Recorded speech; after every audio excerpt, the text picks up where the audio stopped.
വൈകല്യം ഇനി പഠനത്തിന് തടസ്സമാകില്ല. എല്ലാവർക്കും വിദ്യാഭ്യാസം എന്ന ലക്ഷ്യവുമായി ഐക്യരാഷ്ട്രസഭയുടെ കീഴിലുള്ള യുനെസ്കോയുടെ chair on assistive technology in എഡ്യൂക്കേഷനുമായി അമൃത സർവകലാശാല ധാരണാപത്രം ഒപ്പിട്ടു. 3 യുനെസ്കോ ചെയറുകൾ പ്രവർത്തിക്കുന്ന ഇന്ത്യയിലെ ആദ്യത്തെ സർവകലാശാലയാണ് അമൃത സർവകലാശാല. വൈകല്യമുള്ളവർക്ക് വിദ്യാഭ്യാസത്തിനുള്ള അവസരങ്ങളും സാധ്യതകളും വർദ്ധിപ്പിക്കുന്നതിനാവശ്യമായ മാറ്റങ്ങളും ഗവേഷണങ്ങളും പരിശീലനങ്ങളും നടപ്പിലാക്കുക എന്നതാണ് UNESCO chair on assistive technology in education ലക്ഷ്യമിടുന്നത്.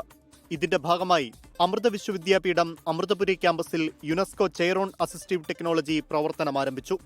യൂണിറ്റ് ഇൻ യുനെസ്കോ ചെയേഴ്സ് പ്രോഗ്രാമിന്റെ ഭാഗമായി ആരംഭിച്ച ചെയറിന്റെ കരാറിൽ യുനെസ്കോ ഡയറക്ടർ ജനറൽ ഓട്രിയ സുലെ, Amrita Vishwavidyapeetham vice chancellor doctor P Venkataraman എന്നിവർ ചേർന്ന് ഒപ്പുവെച്ചു.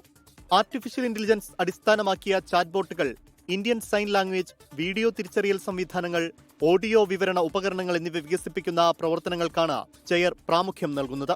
കൂടാതെ അക്കാദമിക് പരിശീലനങ്ങളിലൂടെയും അന്താരാഷ്ട്ര സഹകരണത്തിലൂടെയും കപ്പാസിറ്റി ബിൽഡിംഗിനും ശ്രദ്ധ നൽകും. ഇതിന്റെ ഭാഗമായി ഇ ഗവേണൻസ് സേവനങ്ങൾക്കായി സൈൻ ലാംഗ്വേജ് സംയോജിപ്പിച്ച ആക്സസിബിലിറ്റി ഇന്റർഫേസ് സാങ്കേതികവിദ്യ വികസിപ്പിച്ചു വരികയാണെന്നും പ്രാരംഭ പതിപ്പ് ഉമാങ് പ്ലാറ്റ്ഫോമിൽ നടപ്പിലാക്കിയിട്ടുണ്ടെന്നും അധികൃതർ അറിയിച്ചു. News desk 24. ലോകത്തെവിടെയായാലും ഏത് സമയത്തും 24 വാർത്തകളും ഓഗ്മെന്റഡ് റിയാലിറ്റി പാക്കേജുകളും എക്സ്പ്ലെയിനറുകളും വിശദമായി കാണാൻ ഞങ്ങളുടെ യൂട്യൂബ് ചാനൽ നിങ്ങൾക്ക് സബ്സ്ക്രൈബ് ചെയ്യാം.